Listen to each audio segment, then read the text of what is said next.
Climate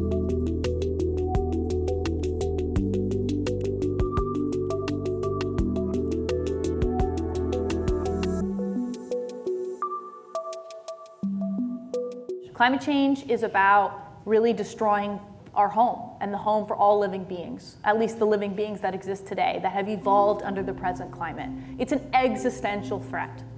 It is. And so to me, that means that we may have to make choices that are not perfect, but that have less harm, right? We're trying to minimize our harm.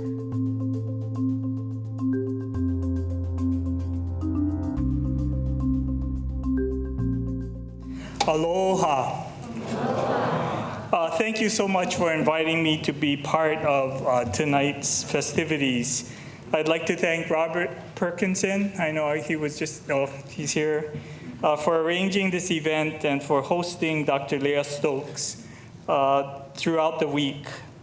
Thank you to the sponsors, Pacific RISA, the School of Ocean and Earth Science and Technology, the University of Hawaii, and the Ulupono Initiative, and the many others who have contributed to this event. I'm also glad to see so many of our climate and clean energy leaders here, both today's leaders and future leaders as we move forward. I see so many legislators, Senator Lee, Representative Lowen, Supreme Court Justices Sabrina McKenna and Mike Wilson, Dr. David Lasner, President of the University, and Suzanne Case, and Scott Glenn, my energy officer. I know that I'm preaching to the choir tonight, but it's great to be here in person, and it's great to see so many of our climate leaders get together all in one place. You know, it's been a long time since we've had the opportunity to do this. The new Intergovernmental Panel on Climate Change report contains troubling findings for Hawaii. The world is on a trajectory to make it impossible to stay under 1.5 degrees Celsius without going over and baking in climate catastrophe for all of us here in the islands. This past November, I had the opportunity to attend COP26, along with several of you in this room, and I wanted to thank you for being there as well. And also my fellow governors, Governors Jay Inslee and Kate Brown and Michelle Lujan Grisham, and a few other governors who are part of the US Climate Alliance. You know, we governors knew when the former president bailed out of the Paris Climate Agreement that we as governors had to take action to keep the momentum moving. It was important to attend because I wanted to personally support President Biden's renewed commitment to the Paris Agreement. We knew what it was like having to fight against an administration who really wanted to go backwards rather than forwards. And certainly, we as governors wanted to be able to influence the acceleration of high-impact climate action as best as we could. We now know that net zero is not good enough, and the new IPCC report underscores that. That's why we're not just on a race to net zero, but a race beyond zero. So much needs to be done between now and 2030, only 8 short years away. In many ways, Hawaii is leading the race on one of the most difficult courses on the planet. We are bringing 6 standalone islands and energy systems to resilient 100% clean energy economies. That's why we made policy decisions and set ambitious goals based on the science. And we are leading by example in meeting these goals. At the very beginning of my term, one of the main energy debates was whether we needed LNG as a bridge fuel for the islands. With many of your support here, I said no to LNG.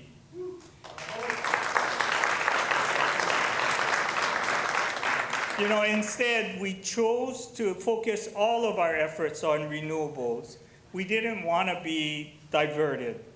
And that policy decision helped to drive the state's energy transformation. Our main electric utility proposed selling itself to an outside buyer that would not commit to ensuring local decisions, nor commit specific action on how they would help us meet our 100% clean renewable energy goal. And with your support, I said no. I said no to losing self-determination. No, in a way that we believe that it would distract us once again from our renewable energy future. But when it was time to commit to our clean energy future, I said yes, emphatically yes.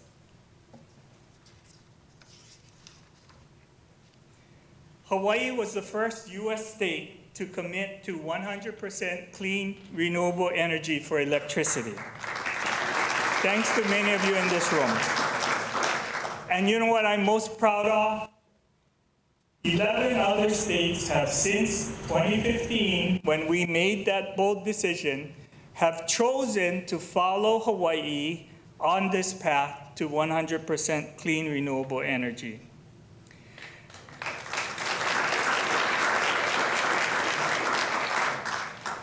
We didn't know how we would get there, and I know we had many conversations. I had personally many conversations with many of you about that. But we were clear where we needed to go.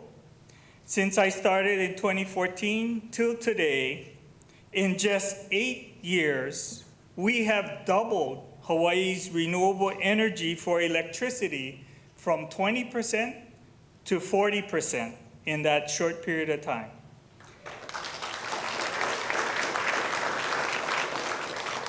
And by the way, for those of you keeping score, 40% was our 2030 goal, and we made it 8 years early. Instead, and we all know that each of our independent island grids are making significant progress. Kauai has already surpassed the 2040 goal, and they are at 70%, and on some days, they are at 100%, especially during the noontime. We have the most rooftop solar per capita in the country, with more rooftop solar on the grid than any single power plant. And we are retiring Hawaii's last coal plant this September and ending an entire class of fossil fuel use here in the islands.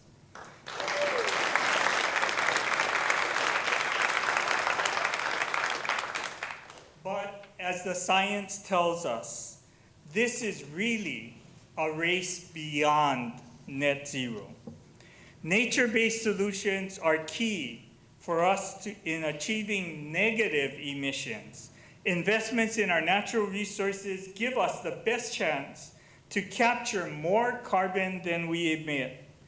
As one example, I committed Hawaii to 100 million trees as part of the 1 trillion tree initiative. Can you imagine little Hawaii is going to make up 10% of the global commitment to protect and conserve trees?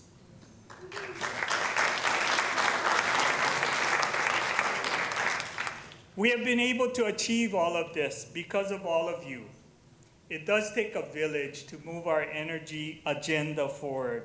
You are demanding more action to stop climate change from getting worse and to mitigate the impacts we're already seeing and to prepare our islands for what comes next.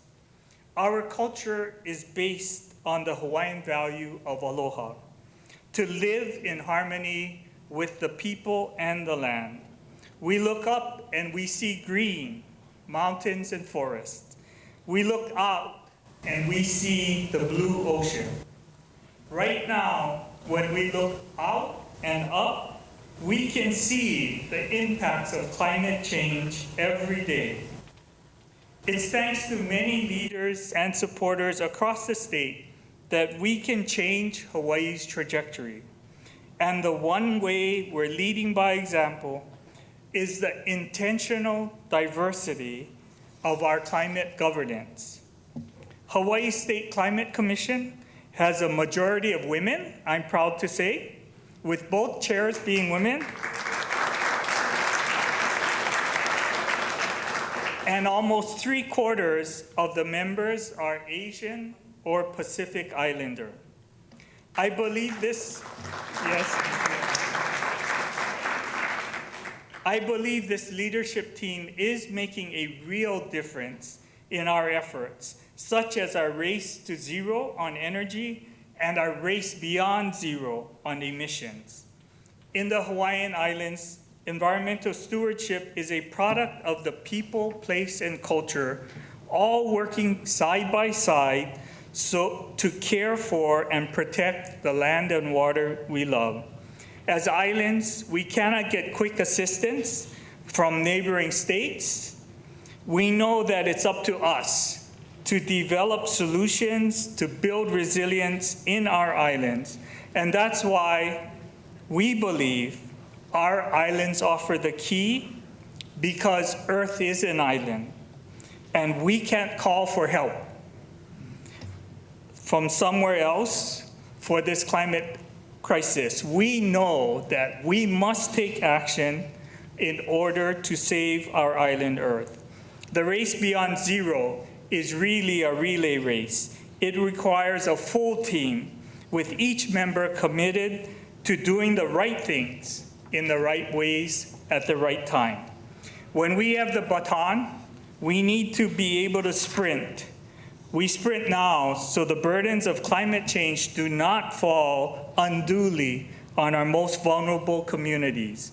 We sprint now so the least well-off amongst us have a better quality of life in the days to come. We sprint now so that all of our children and my children and grandchildren can call Hawaii home later this century. We sprint now so children around the world can enjoy our own island Earth. I'm so proud to be on a team with all of you, all of the people in this room, and so many others around the world. Together, we will change the trajectory of the climate crisis. Thank you for all you've done to bring Hawaii this far and to ensure that Hawaii continues to lead the country and the world in combating climate change. We are committed to changing Hawaii's trajectory to make a more resilient home for our children and our grandchildren, and most importantly, so that we can turn over a better future to our children and grandchildren. And so now I'd like to welcome Executive Director of Blue Planet, Melissa Miyashiro, to the stage to introduce tonight's guest speaker. Thank you all.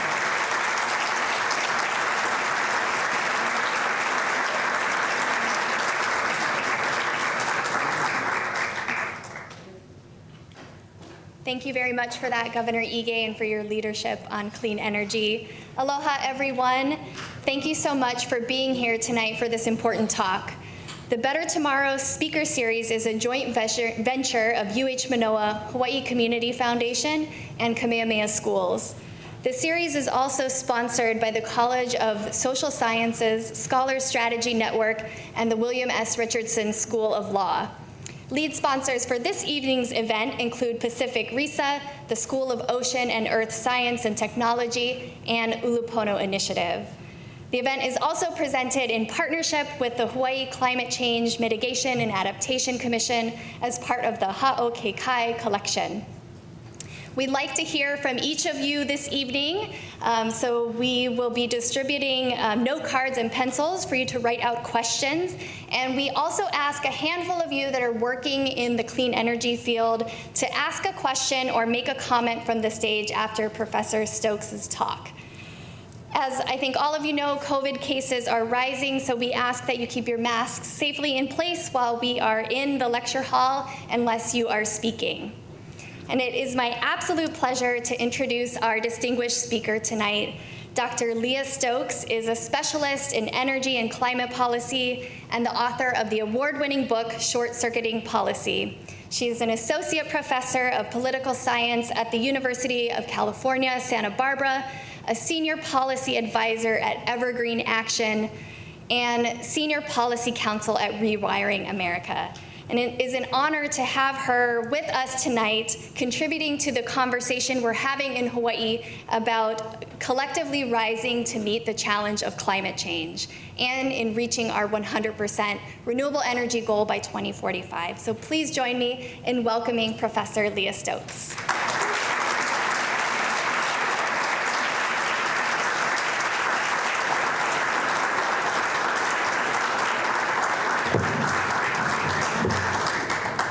Well, thank you so much.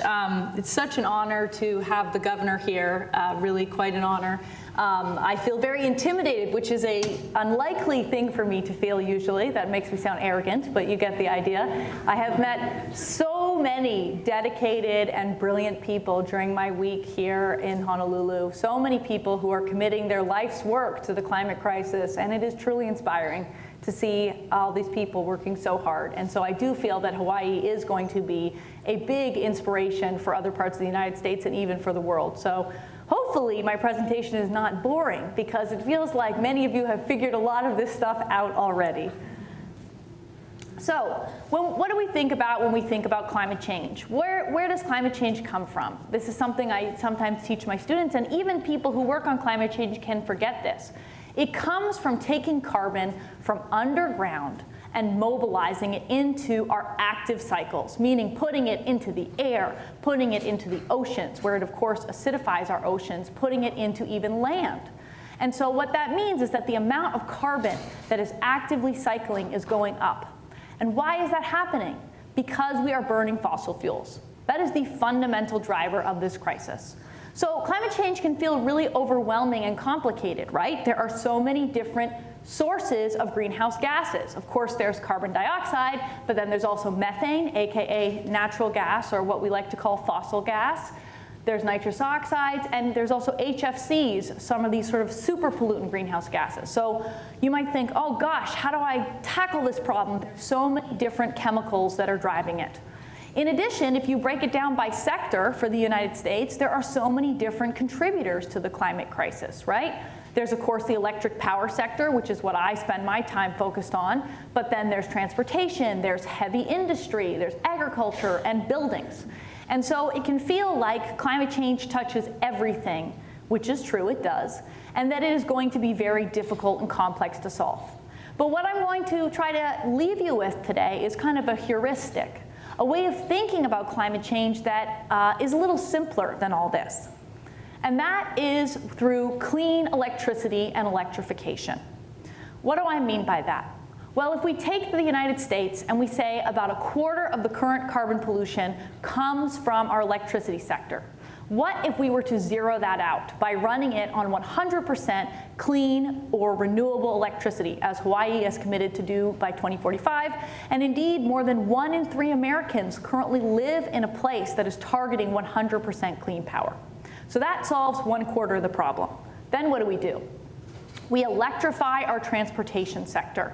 What does that mean? It means we use things like EVs, of course, electric vehicles, but also things like e-bikes. I don't know if anybody's ever ridden an e-bike. They are lots of fun, actually, right? Or public transit that is running on the electricity system.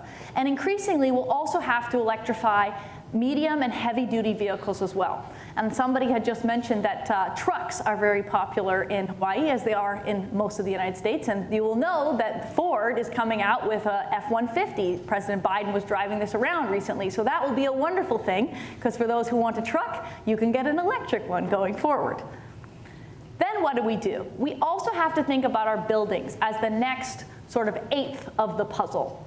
Our buildings right now sometimes run on gas, fossil gas. I know that isn't as common here. There's about 70,000 gas customers in the state, but that involves things like cooking our food on a gas stove. You don't have furnaces here is the word on the street, so you probably don't need that. But it involves using gas in our homes. And I'm going to talk to you a little bit about the science behind using gas in our homes and how scientists have been showing us that not only is it terrible from a climate perspective, it's also very bad for our health to be living in homes with gas. So if we can electrify our buildings, that will take away a big chunk. And finally, the hardest part of the problem, or the hard to decarbonize sectors, you may have heard, is the industrial sector. So things like cement and steel. It turns out that about half of our industrial sector can also be electrified. So we can't do everything with electricity, but we can do about half of it. So what does that mean? It means that clean electricity plus electrification gets us 3/4 or 75% of the way to the climate solution. So this really is the technology that we have available today, the solutions that we know how to use. And it's a way to think about the problem that really makes it more accessible for people. So what does this mean? It means that the challenge is not about moonshots or technologies that we don't have. It's actually about the pace and scale of the transition.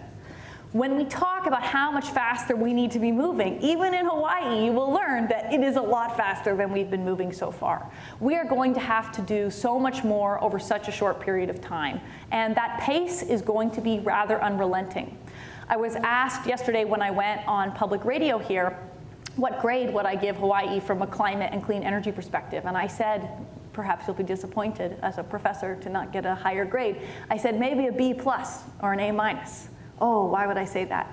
Because the grade is not based on what we are able to do based on political constraints, which, are real. It's actually based on physics and what is required by the Earth system to stabilize warming. This is why, for example, Greta Thunberg has become such a sensation, because she speaks to the truth of the science. She doesn't just speak to what is politically possible. And the fact is that we are not moving fast enough, even in the most ambitious places in the world. But that shouldn't dishearten you, because we could be moving faster. We do have the technologies that we need. So what are those technologies?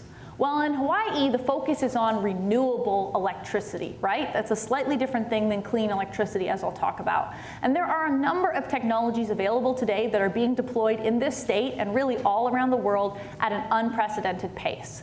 Those are, of course, things like solar energy. And as the governor mentioned, Hawaii is leading the country in solar energy and rooftop installation. Believe it or not, 1 in 5 people in this state have solar on their roof. That is an amazing statistic, and it really speaks to the efforts at the state level, including with the electric utilities, to make that happen. Because when I studied other states, what happened is that electric utilities were threatened by solar being put on rooftops because they felt it would take away their monopoly status. Thankfully, that hasn't been the case here. There have been financing mechanisms that I learned about over dinner last night at your Green Bank to help get solar even to low-income customers, and it's really quite a beacon for how this could be done in other parts of the country. Of course, there's also wind energy. Wind energy, as you know, is sometimes a controversial resource. I come from originally Ontario, Canada, Toronto, and you may not know this, but Ontario, Canada is probably the most resistance to wind energy in the world. They had a wonderful premier, which is like a governor, who led the way on clean energy, but unfortunately he did not center community engagement in the development of wind projects. And the result was that almost every single wind project was resisted and protested by the community. And so what we are learning more and more is that if we want to have greater acceptance from communities, we have to make sure we do community buy-in and do things like benefit sharing agreements where money flows to the community as part of the project. And I'm sure that wind energy is going to be a key part of the Hawaii puzzle, and making progress on getting those projects built will mean having to do consultations with communities, as I've met several young people here today who are doing that kind of work. Hydroelectricity is, of course, a resource that is not very used in Hawaii, but it's actually not a resource that's very viable across the United States anymore. Why is that? because we already have built out all our hydro resources pretty much that are available. So this is something that we can continue to operate, but not something that we're likely to be able to expand. Geothermal energy is a very relevant resource here, of course. This has to do with active volcanic activity. And I understand that you have a significant geothermal resource on the Big Island that was not working briefly, but is thankfully working again. So that's wonderful. There are also some pilot projects I've learned in sort of wave and tidal energy that will be coming on soon, and it will be interesting to see the degree to which that can be extended here. And one thing I didn't mention with wind energy is, of course, offshore wind. The United States is really lagging globally when you compare it to, for example, Europe when it comes to offshore wind development. There's been a lot of resistance, and I know that in Hawaii that will also be challenging. But offshore wind is critical because the resources, the wind is much more constant and it's often stronger in offshore areas. And when you develop an offshore wind project, it doesn't have to be right next to someone's home, though it does have to be on their eyeballs in the distance. And so, there's hopefully going to be greater acceptance going forward. You may know that President Biden is very much focused on offshore wind development, and hopefully we'll start to see some of that happen. Now, what are the other technologies that we sometimes put under the bucket of clean that are slightly more controversial? Well, first there's nuclear power, which I understand is not allowed under your Constitution, probably for good reason. This is not the best place to build nuclear. And in general, in the United States, we're not building new nuclear. However, our existing nuclear fleet in the United States actually supplies 20% of the electricity in the country. And it is carbon-free, meaning that it does not burn fossil fuels in order to operate. And so there are very active conversations right now about how to extend the lifetime of those plants if they are safely operating in order to address climate change. In states, for example, like New York, where they recently decided to shut down a plant called Indian Point, New York City is really grappling with how they will manage to meet their climate goals because that plant was supplying so much clean electricity and it has since gone offline. There are very legitimate reasons to be concerned about nuclear energy, but climate change asks us to make tough trade-offs sometimes, and so that will be a question that will continue to have to be answered for the rest of the country. We also have hydrogen, a very hot topic in some ways. Hydrogen is a resource that can actually be made from electricity through electrolysis. What does that mean? It means, like, let's say you have a wind turbine spinning and there's not enough demand for electricity at that moment. What do? You typically curtail that energy. What does that mean? It means you don't use it. You kind of like spill the wind, as we say. Well, what if instead we could store that electricity? We can, of course, do that with batteries, like big lithium-ion batteries, but we can also do it through a chemical process and converting it to hydrogen. That's called green hydrogen, because it means we're using clean electricity to create hydrogen. Of course, we lose an enormous amount of the energy in that conversion process. Remember thermodynamics, when you convert stuff, you lose energy, right? So there are some downsides from an energy perspective in that process. In addition, there are other ways to make hydrogen where you're not using green, clean renewables, and those are far more controversial. And remember, when you need to use that hydrogen that you've stored, what do? You have to burn it. And it has significant byproducts that have local air quality concerns. So I would say hydrogen is an interesting resource because it has that flexibility where it can be turned on and off. And if I didn't mention this, for those of you who don't know, the electricity system requires that supply and demand be perfectly matched at every moment. And when we move to more renewable resources, that becomes challenging, right? Because the wind comes up and the sun goes away, and suddenly we have supply fluctuating. So if we can have resources that can burn things like the oil we're using right now, or the coal that will be retired soon, that allows us to more easily match with the demand side. And so hydrogen is what we sometimes would call a firm resource, a resource that allows to be used on demand. And finally, biomass. A subject I imagine is in your minds of late, right? There is a project, you may know, on the Big Island in this variety. As I've learned from advocates over this week, the project is about $500 million to construct, and it is projected to actually increase electricity rates on the island, even with the oil price at the level that it is today. What is the feedstock for this project? It is a eucalyptus grove, an invasive species, that would be cut down and burned. But as I understand it from speaking with advocates, those trees would only last for 7 years. And I wonder how you would build a power plant with only 7 years of fuel. This is not a great idea in my mind, right? Half a billion dollars is a rather large amount of money to need to pay off in just 7 years. So you may end up, if that project were to move forward, with what we call stranded costs. What does it mean? It means we spent a lot of money and we don't really have a way to pay it back. This is a huge problem in the coal fleet across the United States, and unfortunately, unlike Hawaii, gas plants have been built at an unprecedented pace throughout the country, and they will not be fully depreciated by the time that we have to stop burning fossil fuels. So I think it's very important when we build new resources that we really think not just about the moral and climate impacts, but also the economic impacts. Are we going to be able to pay off this plant or not in the time period that it will operate? Okay, so the fact is we need to move faster on clean energy, clean electricity, than we are moving right now. So as the governor mentioned at the beginning, scientists have said that we need to cut our carbon pollution by about half by 2030 if we want to limit warming to 1.5 degrees centigrade. You will know that centigrade is actually my language because I am Canadian. So I know what that means. It's a couple more degrees Fahrenheit. And where are we at right now? Does anybody know how much we've already warmed the planet on average? I take a hand. Well, yes, about 1.1, 1.2 degrees. Now, mind you, that does vary locally. So, for example, Santa Barbara County, where I live, has warmed by more than 2 degrees, right? Because we're averaging across the whole planet. Of course, the poles are warming a lot faster, which is why we're seeing terrible activity in the cryosphere in places like Antarctica and the Arctic. So that's not good, right? If we have a budget for how much money we can spend, how much carbon we can burn, we are getting close to the end of that budget there, right? 1.1 to 1.5 is 0.4 difference, just doing the math for you. Not a lot left. So this has led the UN Secretary General to say in recent weeks that continuing to do any fossil fuel investment today is moral and economic madness. What does that mean? It means that if we build a fossil fuel plant today, will it actually shut down when it needs to? Or will we be able to pay it off? There are, for example, electric utilities, not in this fine state, but in other states, that are proposing to run plants for only 10 years. How are you going to build a plant that costs, let's say, hundreds of millions of dollars and pay it off in just 10 years? That's not a realistic plan.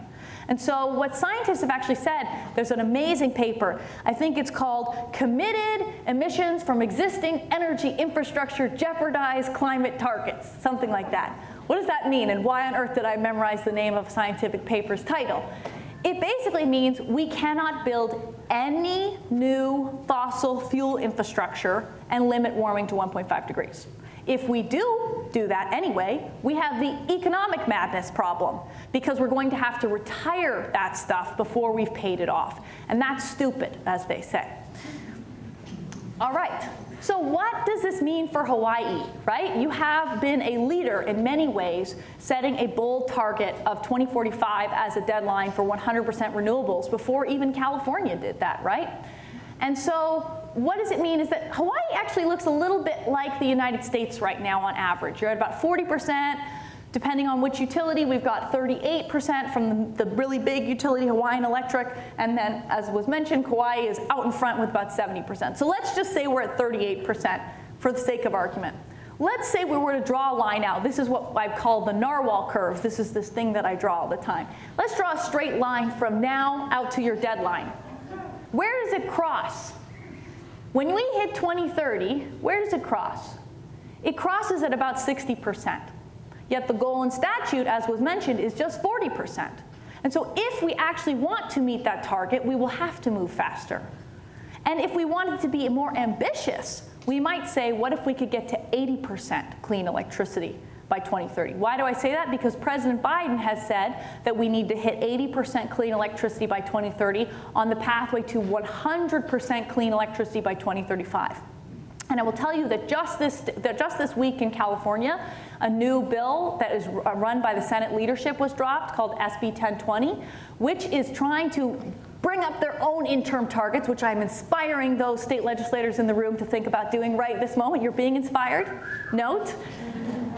They are actually saying that they would like to get to 90% clean by 2035, which is what the 2035 report co-authored by the Lawrence Berkeley National Lab and Energy Innovation has shown is technologically possible. So let's get to 90% by 2035, and let's get to 95% by 2040.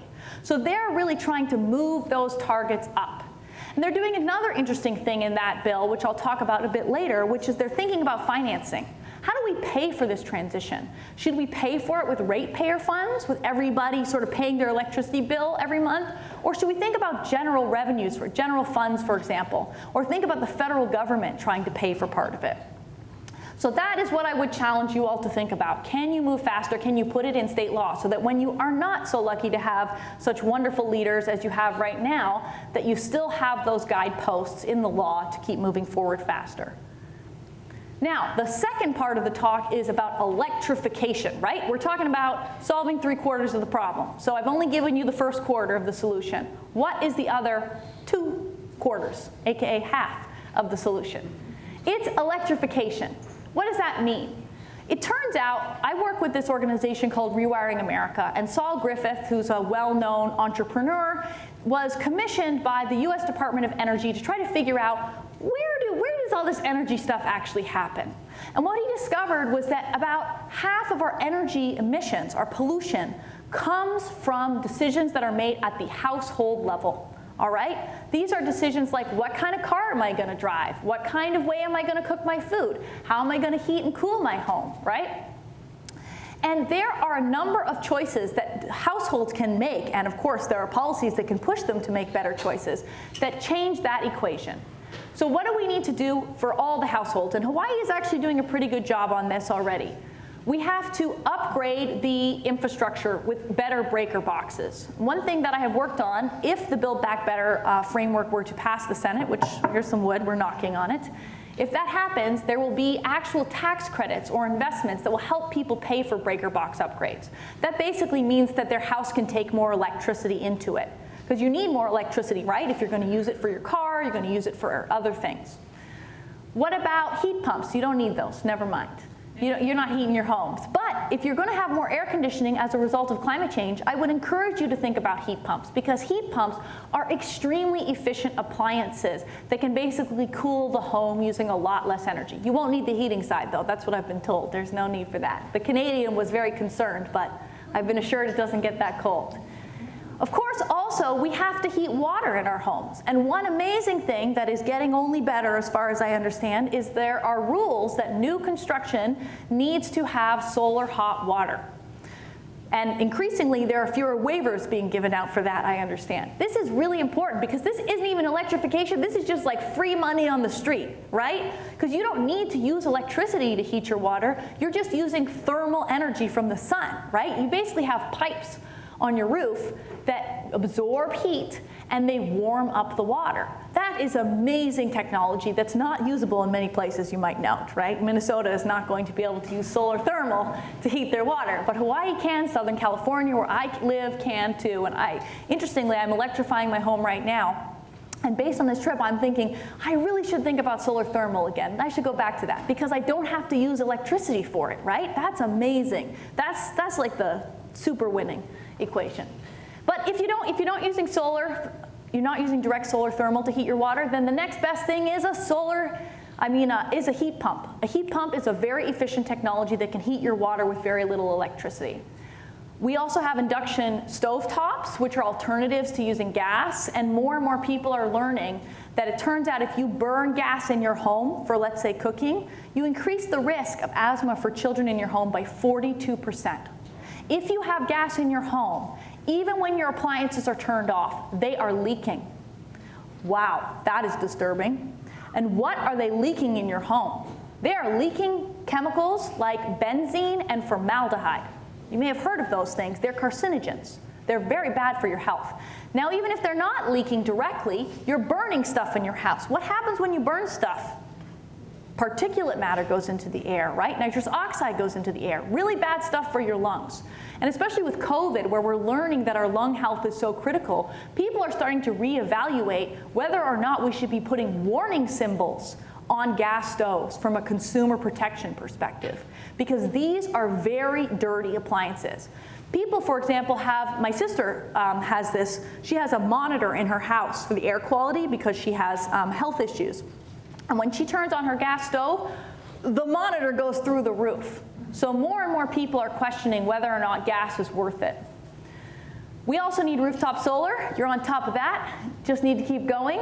We need home battery storage, right? So that when the sun is not shining, we can actually still have backups. We need electric vehicles and EV charging.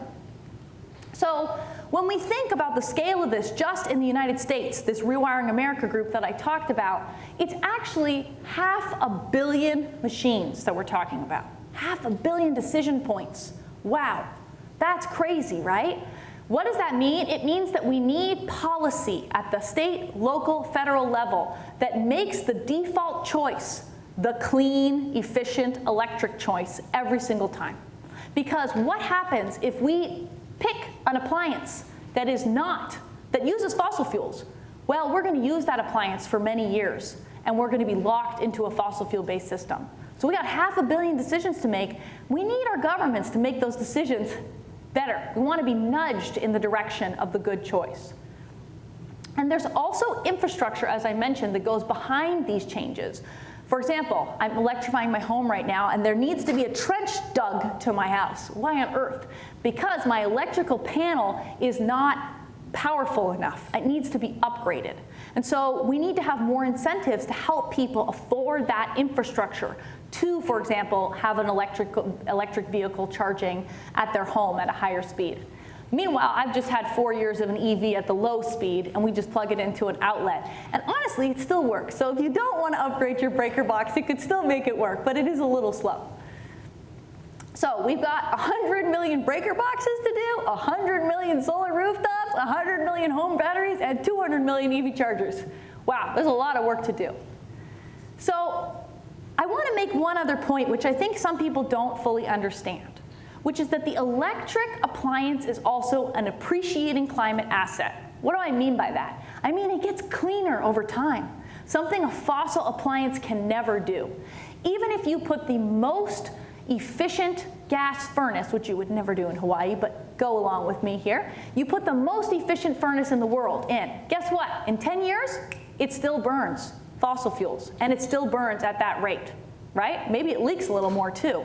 So it never gets cleaner. Let's say we put a heat pump in. At time one, it's going to be burning by proxy whatever the electricity mix is. But as that electricity mix gets cleaner, what happens? The electric technology gets cleaner too, right? That's an amazing trick. So let's think about Hawaii right now. This is your mix on your electricity system, and this is what happens if you buy an electric vehicle today versus driving a gas car.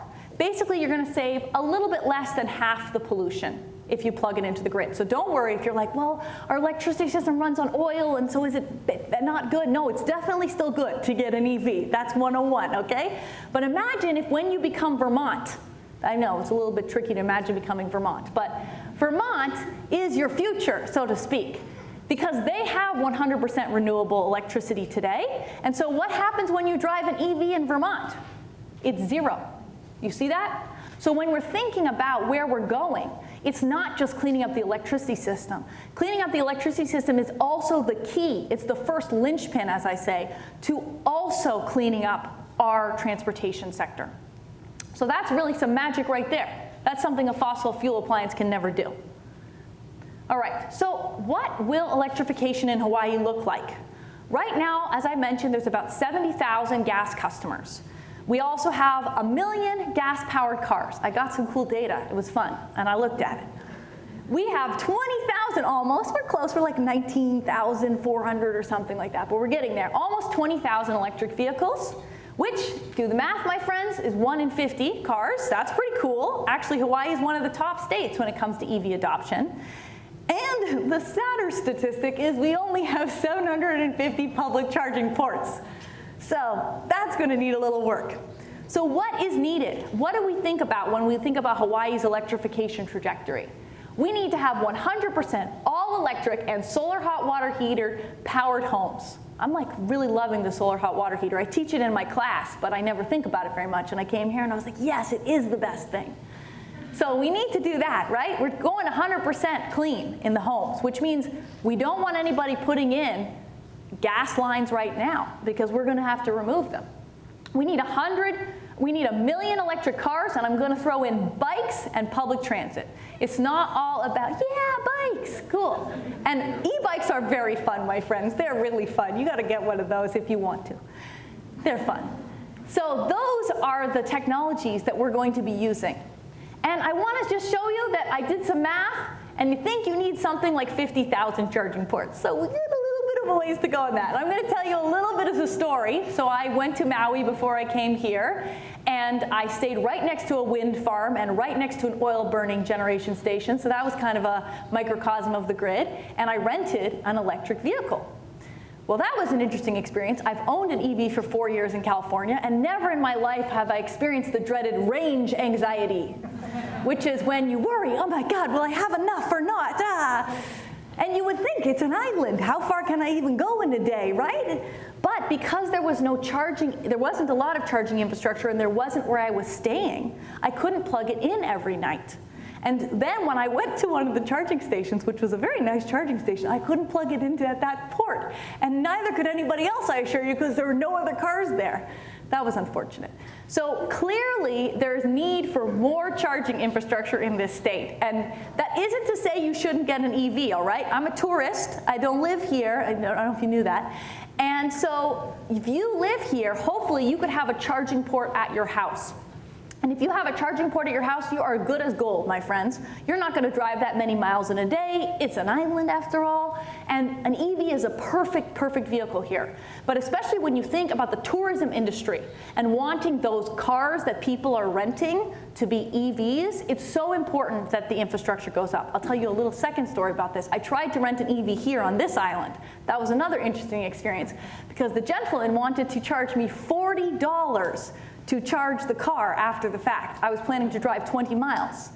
You may know if you've ever charged an EV, it's very cheap to do it, my friends, even in the expensive electricity of this state. And I said, I cannot pay you $40 to put 20 miles in this car. And so I ended up renting a hybrid, which isn't so bad according to the math, so I still did good. But this is a challenge, right? If we want this to be the cheapest resource, if we want people to buy them, we have to push harder on charging infrastructure in this state. So that would be my challenge to you from my direct experience, what we call the ethnography in the social sciences. Did a little EV ethnography while I was here. All right, and speed is everything when it comes to this transition. Because every single time we put in another fossil fuel object, it lasts a long time. A power plant lasts something from 30 to 60 years, or if you ask Duke Energy, they'll claim 12, and then you should not believe them. That is a long time, right?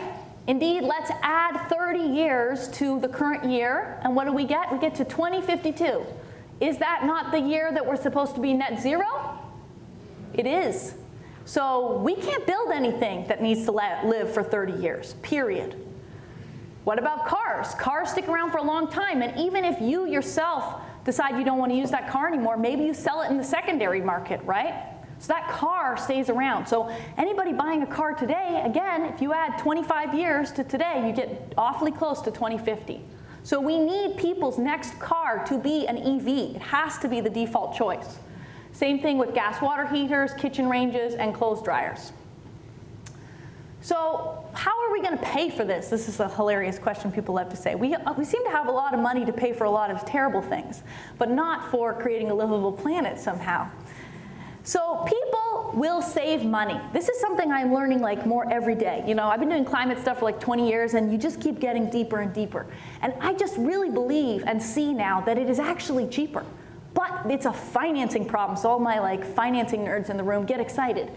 What that means is that there's an upfront cost that's higher, right? The EV costs a little bit more to buy at time one. Maybe the heat pump costs a little bit more. But then once I start operating the EV or start operating the heat pump, it's really cheap. And so I save money over the lifetime. But that means we need some smart financing people to figure out that math. to figure out how do we make that work so that people can afford to make the better choice, even if it costs a little bit more upfront. And so there are debates about how much we fund this through ratepayer funds, meaning your electricity bill, versus general government funds. And my own work, I worked a lot on this policy this year called the Clean Electricity Performance Program. It was a $150 billion program, which would have really helped Hawaii, that our dear, fair Senator Manchin killed. And that was a whole concept, which rather than we make people pay it on electricity bills, which can be kind of regressive because poor people pay more for their electricity than wealthy people, let's use government revenues. Let's take Senator Warren's idea, for example, and tax some billionaires, right? We can fund a fair amount of work that way. So that would be a more progressive way of thinking about it.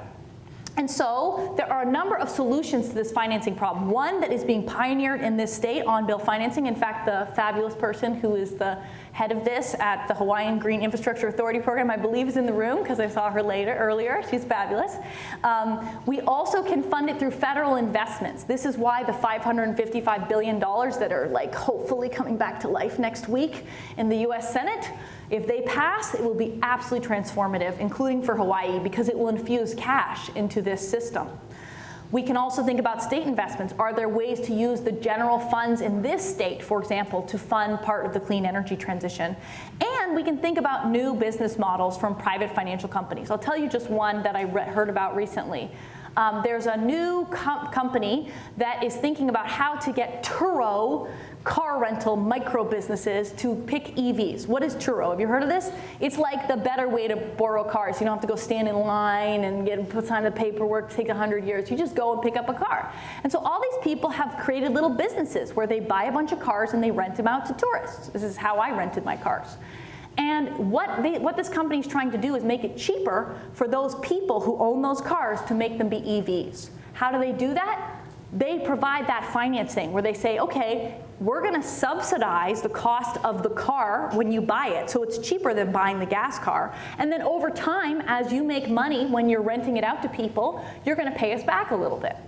That's a really smart model, right? It's a little bit like how solar leasing has been working in a similar way, right? Where the company pays up front and then you pay them back with your savings over time. So there are many ways we can do this. We shouldn't feel that it's too expensive or it's impossible to do. It's actually going to be cheaper in the long run.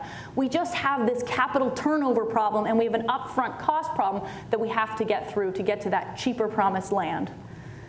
I'm going to end with a story, which is that I went snorkeling 2 days ago. I love snorkeling, as I regaled Suzanne with already.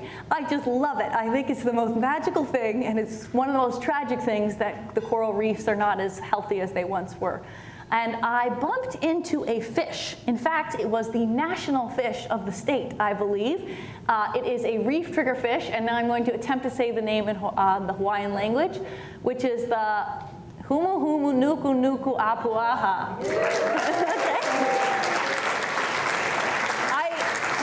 Swimming around in the reef in my magical, this is like some kind of peak experience for me. I love it. And this fish started to come at me. It was not happy that I was there.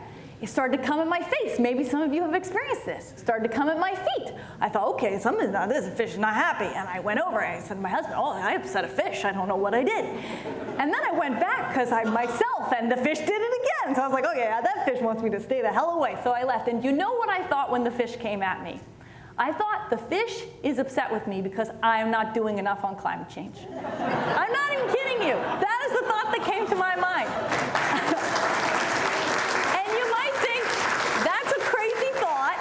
When a fish comes after you in the water, you might be like, I'm going to die or something. But no, I thought, this fish is trying to tell me something, and it's trying to tell me I have to work harder.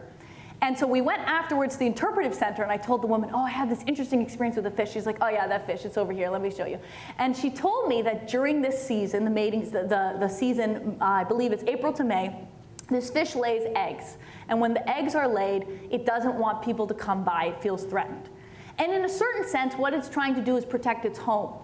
And what is its home? It's the coral reef. And what does the coral reef need in order to continue to be its home? It needs a stable climate. It needs us to stop burning fossil fuels. And so the fish was literally telling me that I needed to work harder on climate change.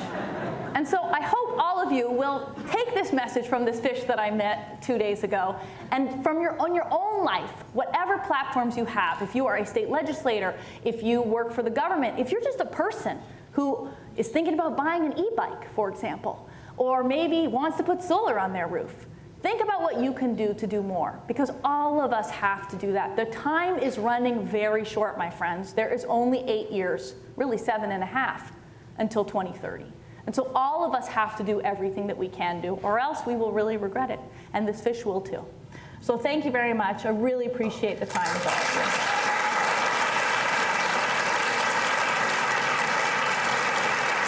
What's renewable versus what is clean, and how do you, because I know you've done some work on the political side of thinking about the political side of things, and as a politician, we're kind of seeing it in action right now. There's a lot of interest pushing, for example, for hydrogen. Hydrogen obviously is a part of our energy future, but we could be diverting resources from really investing in deploying those chargers that you talked about, and getting the EVs in the road, and investing in electrification that instead we're going to divert to other things because of special interests at the legislature.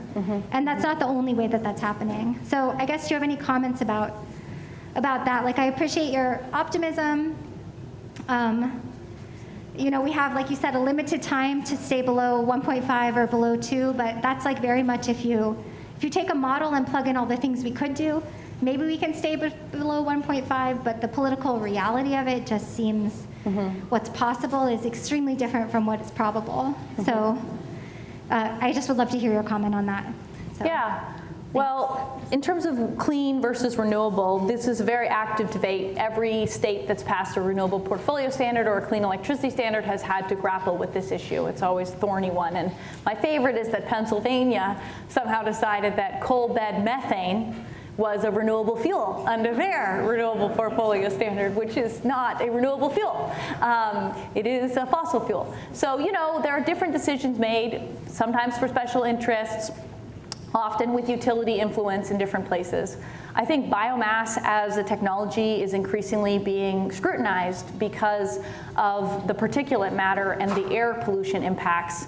There has actually been a recent study in the past several months out of Harvard University, which suggests that biomass has a potentially larger pollution footprint than even coal, right? Because if you think about it, what is coal? Coal is like dead trees underground that got pulverized, right, and got really high pressure. So it's a similar kind of thing. Of course, with coal, you're mobilizing that carbon from underground, and so that's very bad for the planet. With biomass, theoretically, it's already carbon that's actively cycling. But we need at least some of that carbon, as what the governor talked about, to be in the land, to be in biomass in standing forests, for example.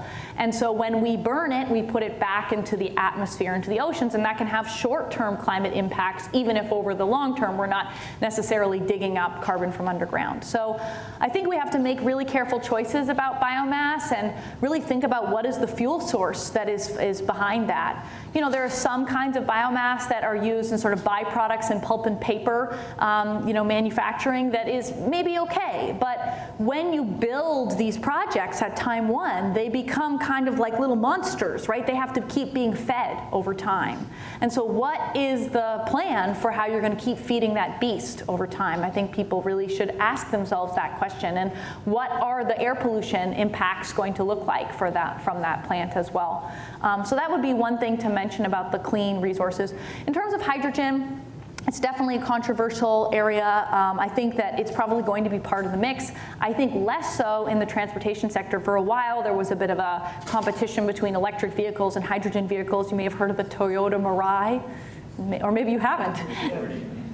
What? We have 40 of them. 40 Toyota Mirais and 20,000 EVs. So that gives you a sense of which is winning the the clean vehicle war. But on the electricity side, when we need to have some resources, like you were saying, to deal with the intermittency, hydrogen is something that allows us to store electricity when we're generating a lot and use it later on demand. So that may be part of the mix.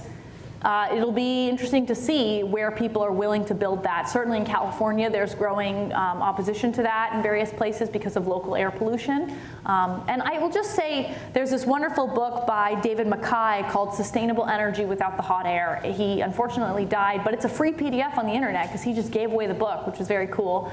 And one thing that he talks about in that book is that all energy sources have impacts, okay? There is no magical unicorn fairy dust energy. There just isn't. If we have solar, we have to mine for it, right? We have to maybe import it from other places.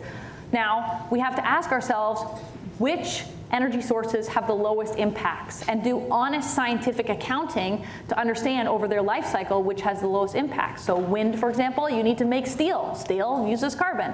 So everything does have an impact, but which one has the smallest impact? You know, which one is the one that we can accept the most? And generally, I would say that the renewable energy resources, many researchers have found that they have the smallest impact, particularly from an air pollution perspective and, of course, from a climate perspective. So these are not easy transitions. I don't want to leave you with the impression that it will be easy. There will be difficult decisions that we have to make, but it's imperative. There is really no other choice. I mean, we either have a livable planet and we don't have sea level rise to the point where Hawaii doesn't exist anymore. I mean, you got some really tall mountains, so there'll still be some, but you get the idea along the coast where the people live. You know, those are really the challenges that we face. And so I do feel, as you said, that Hawaii as an island nation that has these kind of microgrids could really be an amazing laboratory, not just for the United States, but for the world. And there's so many bright people here with that vision, and I hope that you will be able to keep making progress on these issues. Thank you so much, Leah. Our next question will be from Scott, the director of the Hawaii Energy Office, who will be implementing a lot of, or considering to implement a lot of these suggestions from Leah. Hi, Dr. Stokes. Thank you again. And in your pie chart that you started with, we have an opportunity to talk about a lot of things, but one thing we haven't talked about is negative emissions technology. Ah, yes. And so myself and a few other people here had the chance to go to Iceland after COP26 and visit the new Climeworks facility there. And so we just wanted to hear your thoughts on direct air capture, using renewable electricity to pursue negative emissions. Yes, this is a very important topic, and the governor sort of alluded to it when he said we had to go beyond zero. What did he mean? He means that we have to draw down carbon from the atmosphere. Carbon in the atmosphere is about, actually it's measured here, right? That's so cool for me, maybe not for average people. But anyway, carbon is at about 415 parts per million. For us climate nerds, we all memorize the parts per million, and it just kept changing, which was an unfortunate, depressing fact. So it just keeps going up, unfortunately.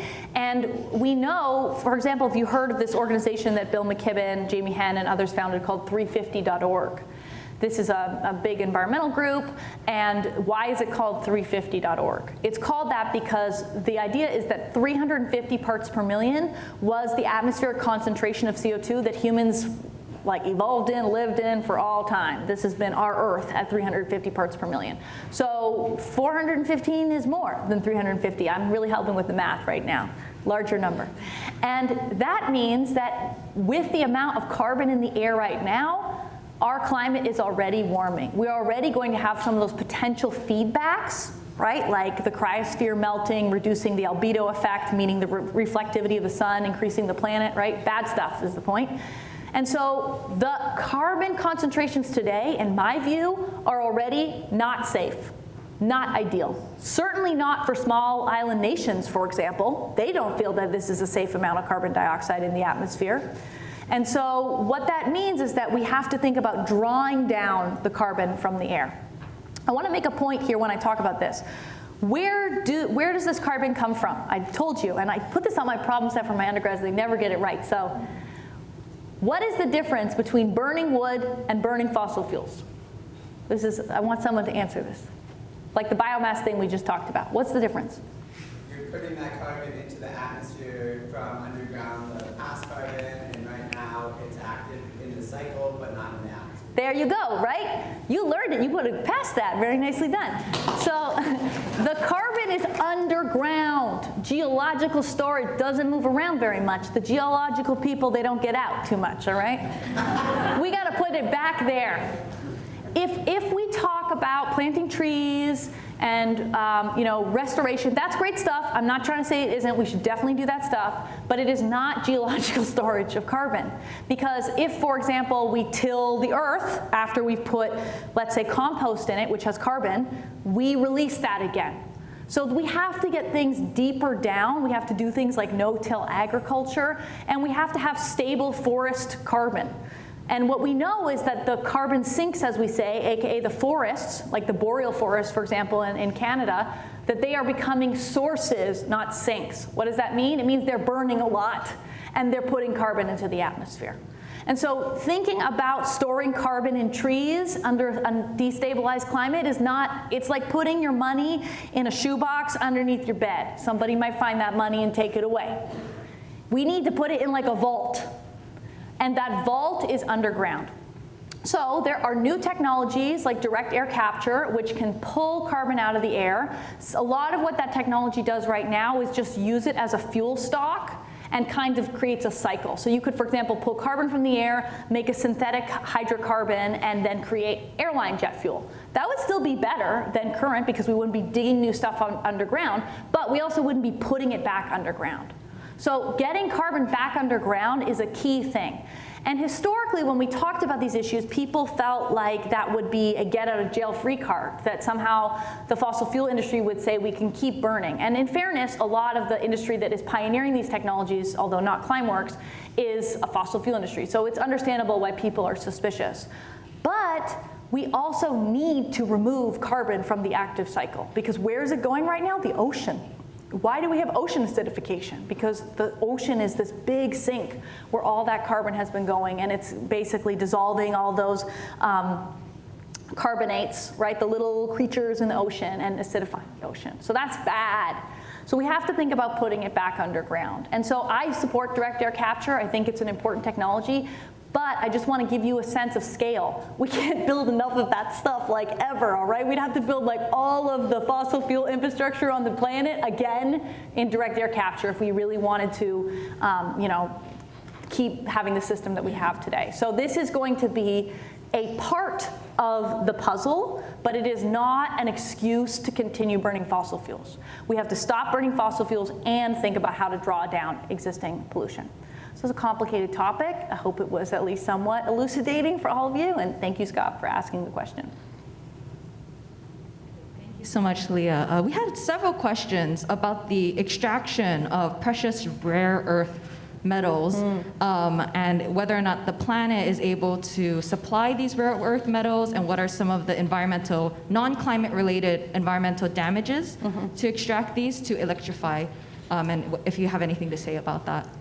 Yeah, definitely. As I mentioned, there's no magical unicorn fairy dust, alas. We live in a material world. I guess somebody else said that before me.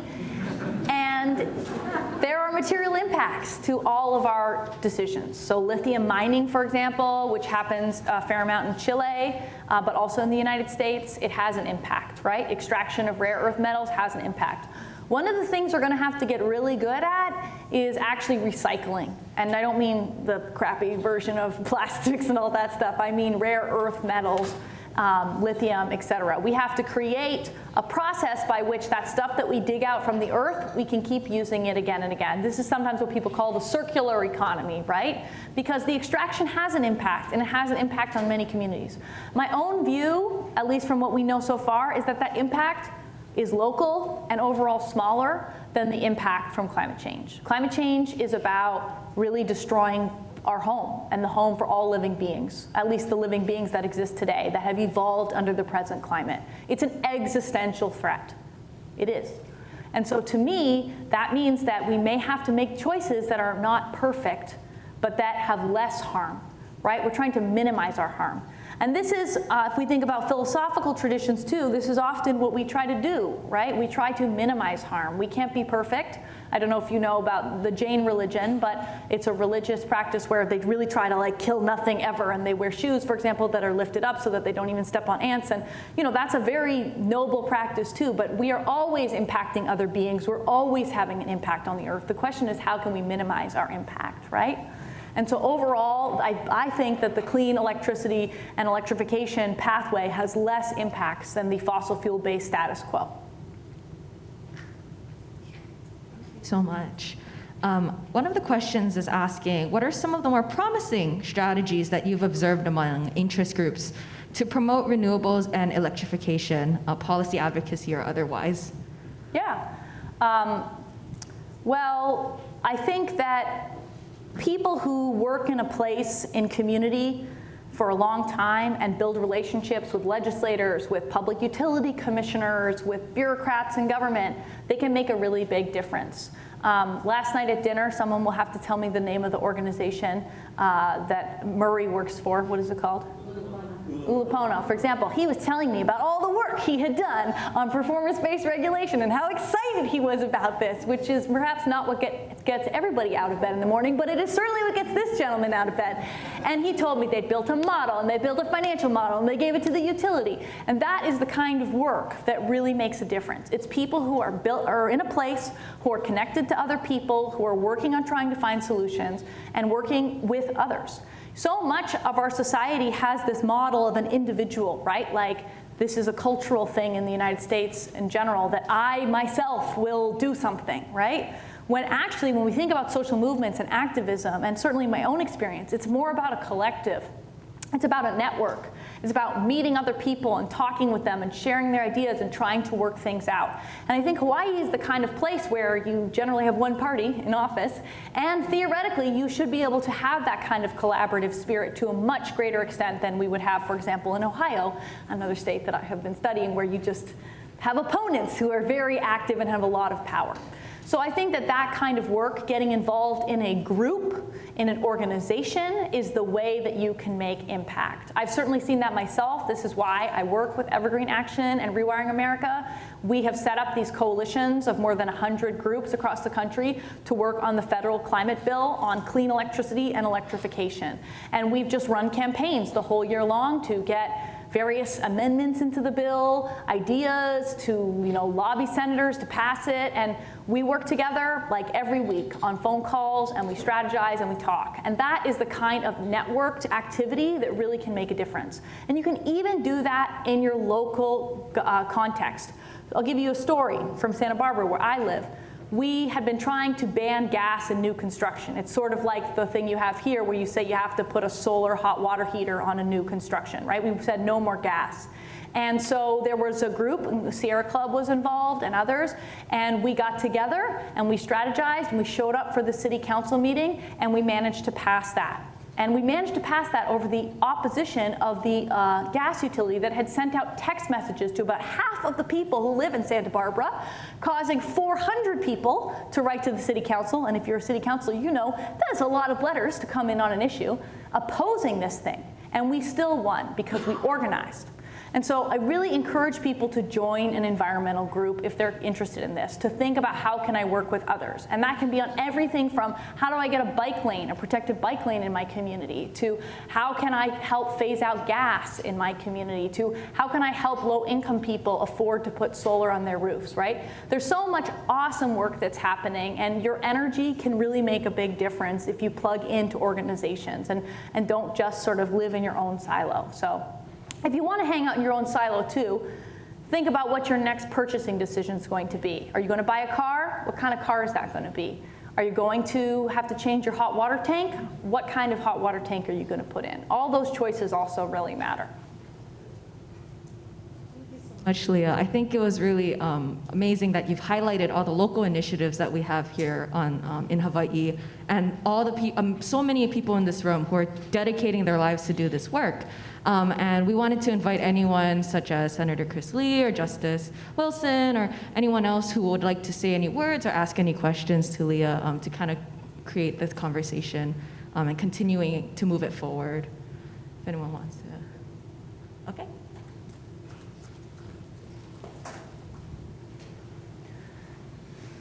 Thank you. That was a wonderful talk. I think it's important to distinguish between Hawaii, the U.S., and the global situation. And the global situation is continued rise in greenhouse gas emissions, largely from the developing world, who deserve to have modern health care public education, transportation systems, et cetera. Do you have any ideas on how the developed world, which is doing so well in reducing their emissions, can begin to invest in the developing world? There seems to be some sort of barrier there. Thank you. Yeah, well, I think it's already happening. You know, so much of the theory of international climate negotiations is that, like, oh, it's a free riding problem and nobody will act unless other people act. And that isn't my model of how change will happen. My model is that technology and innovation will occur, prices will fall, it will become cheaper, and then we will help countries leapfrog dirty, polluting technologies. And that's already what we're starting to see. How did solar PV get so cheap? There's a professor at the University of Wisconsin-Madison named Greg Nemeth who wrote a book that's called, like, How Did Solar Get Cheap, or something like that. It's a very straightforward title. And what he showed is that first Germany, many of you may know, passed something called a feed-in tariff, and they invested a lot of money because they cared about solar and they really hated nuclear in that particular instance. And so they brought down the cost. Then the United States actually invested a lot of it through the solar production tax, the solar investment tax credit, and through solar leasing and other models like that, and that brought down the cost even more. And then China became a massive global manufacturer of solar and brought down the cost even more. And so that's not the story of sort of like one country as an island. It's a story of technological innovation spilling across borders. And that is the vision that I really have for how these technologies can really change the economic equation for countries around the world. And when we also think about that in Hawaii, for example, if these kinds of microgrids that we're talking about here are shown to be able to run off of very high levels of renewable energy intermittent resources, that will also provide learning in terms of grid management techniques to other places around the world to help them manage their grids too. So that's really the vision that I have. It's about technological innovation. And I generally feel that some of the sort of it's China's fault or it's India's fault, that rhetoric that's out there is not accurate or fair, as you also mentioned. And you know, a lot of the pollution that's happening in other countries is also to create goods that we consume in the West. So that's the vision that I have. It is maybe naively hopeful, but I think it's also shown empirically that, you know, EVs are getting cheaper, solar is getting cheaper, that these technologies are going to be more available globally, and that will hopefully help some of this leapfrogging happen. Our next question is from Justice McKenna. I would like your honest thoughts on nuclear energy. Have I given you anything but honest thoughts so far, my friends? Have I sworn yet? I'm a big swearer for those who know me. Well, I was an anti-nuclear person in my early days. I was very influenced by the work of Joanna Macy. I don't know if anybody knows who she is, but she was an anti-nuclear person, and I thought, okay, I agree with her. But then the more I learned about the energy system and climate change, the more my views changed. And particularly looking at, for example, what's happened in Germany, I think that I started to realize that the most important thing is to get off fossil fuels. And for example, what has happened in Germany is that they have shut down their nuclear plants, but have a plan to turn off their coal plants by 2038, which is not very soon. It may be that that date has been pulled up slightly, but that's not a good plan. And so what can actually happen, as I mentioned in New York State, for example, is that when nuclear is retired, it can increase the carbon intensity of the grid.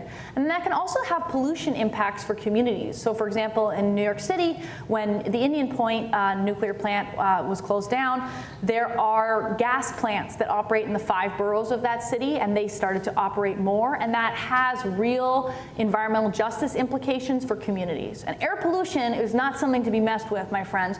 There are studies now that show that you can see, they're like really cool economic studies where they like have a little treatment and control thing where you can see that if you were in the womb of your mother and air pollution went down in your community, you could see 2 generations down the line the impacts of that reduction in air pollution.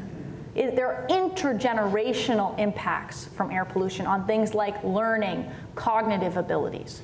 I mean, and when we think about how much we've put pollution in communities of color in this country, and we think about what that has done to those communities from an intergenerational perspective, that is really a travesty. And it's not something that we can see very clearly, right? Unless we had that study, how would we know that fact, right? So I think that my own view is that nuclear, for existing plants that are safely operating, it would be good to keep them open in the United States because it will give us more time to build out the renewable electricity that we need to really quickly. That isn't going to be the case for every single nuclear plant. And that when nuclear shuts down, we have to fill that with renewables and keep our pace. And that's really hard to do. You know, we're talking about having to add renewable electricity at like 4 percentage points, 5 percentage points, 6 percentage points a year. The best we've ever done is about 2.7 percentage points. So like the scale and the pace is just unrelenting.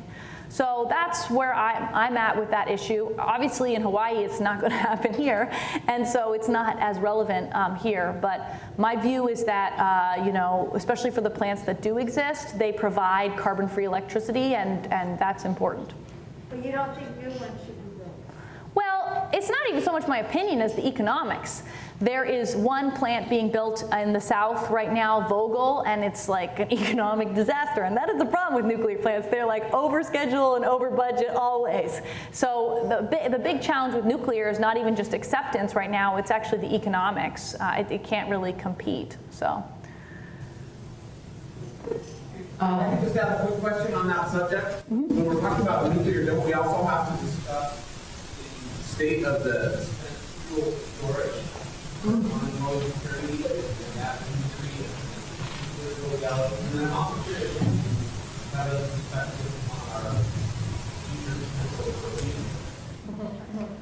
Yeah, well, don't forget that the long-term impacts of climate change are kind of also for eternity, right? I'm sure you know, like melting the cryosphere is not something that is undone.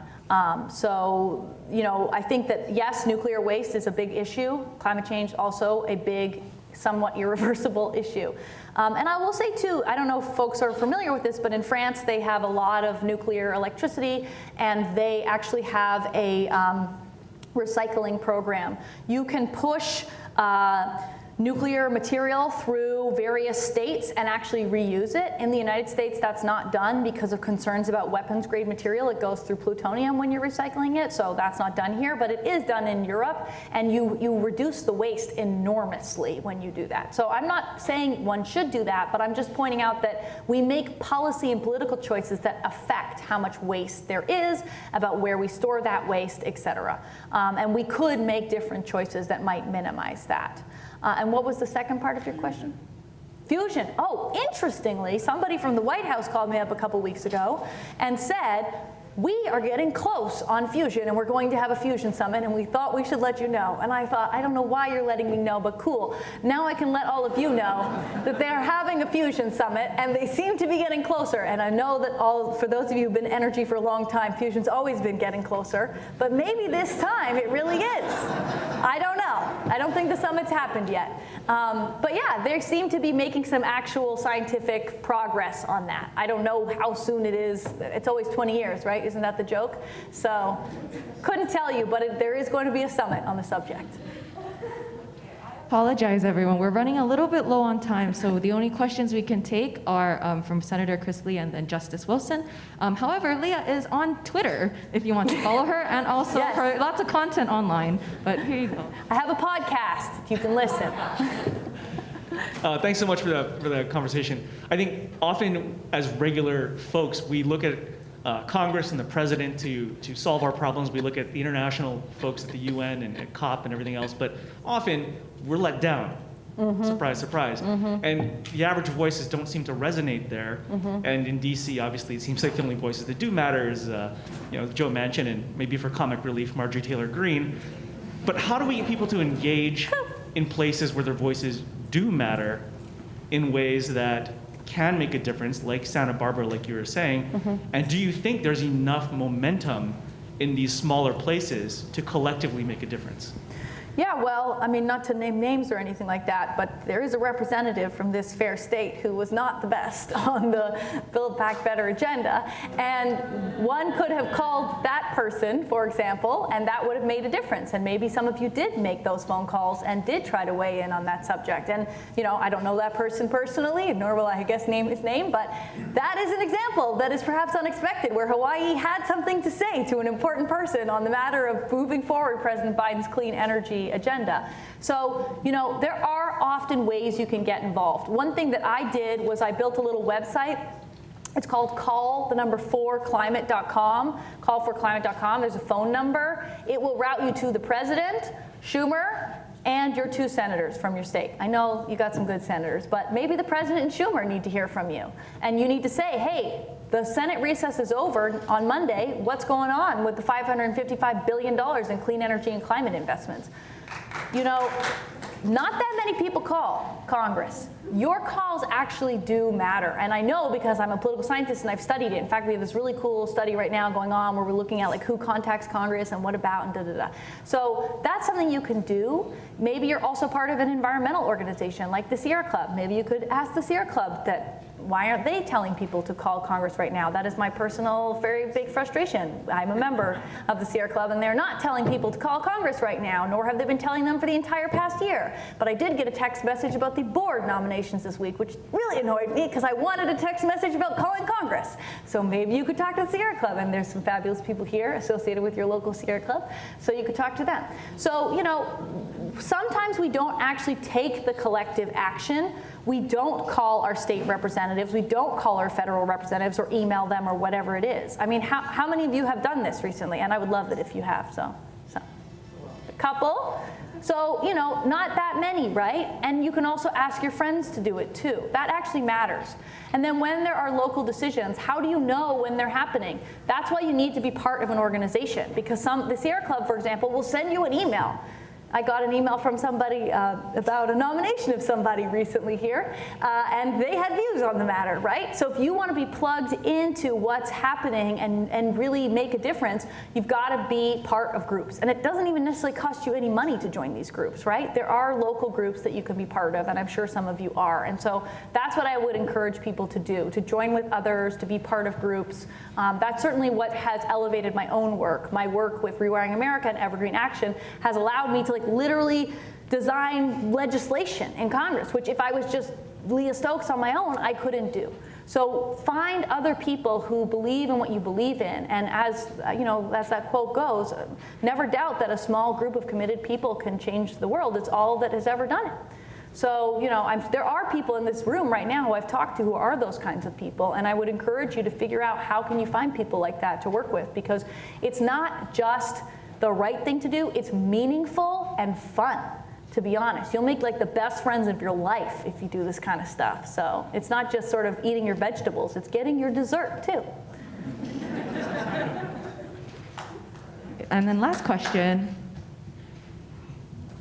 Okay, well, thank you. That's a lot of pressure, the last question. Right? And thank you, Professor Stokes. It's been great. It's, I think, now a consensus among judges globally that the most important issue facing courts is climate change. And you've mentioned this idea of time, which judges have to consider in terms of diagnosing an emergency, and also the size of the issue, very big issue. So my question has to do with solutions, because that is the requirement if you're a judge and there's a violation of the law found, that you're supposed to engage in something called remedies. Mm-hmm. So imagining a likely future, when we get to a point where the emergencies are, as you say, life-threatening at a global level, existential threat, and cases are starting to be brought by future generations. Some courts are allowing them, others aren't, but eventually that will be an issue. What is to be done on the brink, say just at 1.4 degrees of warming, when you've got massive collapse of environmental systems? So what do you think about the big solutions that are starting to arise that are called geoengineering, such as iron seeding of the ocean, such as artificially creating a change in the chemical in the atmosphere with aerosols, or artificially creating clouds? Is there one that you're gravitating towards with the idea that the emergency is getting bigger and the problem's getting bigger? Because you might be an expert witness at some point in front of a court. So thank you. Yeah, well, just on the court issue first, there have been some landmark court cases, for example, in the Netherlands recently against Shell. There's going to be a Netflix documentary somebody emailed me about today about the Juliana case actually coming out in a few days, I believe, so you could watch that. Attorney generals have been bringing up cases against fossil fuel companies because of misleading shareholders, because they knew internally with documents that climate change was real, but they published advertorials saying that it wasn't real. This is the landmark work of Supran and Oreskes, if you've read it, about what Exxon knew about climate change internally versus externally. And so there are court cases playing out even in the United States on these issues. And I think they're really important, to be honest. I don't know how they'll go at the Supreme Court, but in the other courts, I think that it'll be very interesting to see how that's done. And I'll just tell you one other story, which is there's somebody named Richard Heady. I don't know if anybody's ever heard of him. He is a person who went around the world to all the archives of fossil fuel companies and figured out exactly how much oil was sold from every single fossil fuel company. And the cool thing or the depressing thing or the funny thing about energy companies is that they change their names all the time, probably for marketing reasons, right? One electric utility becomes another, one oil company becomes another, Standard Oil, for example. And so what he did was he traced them back in his history.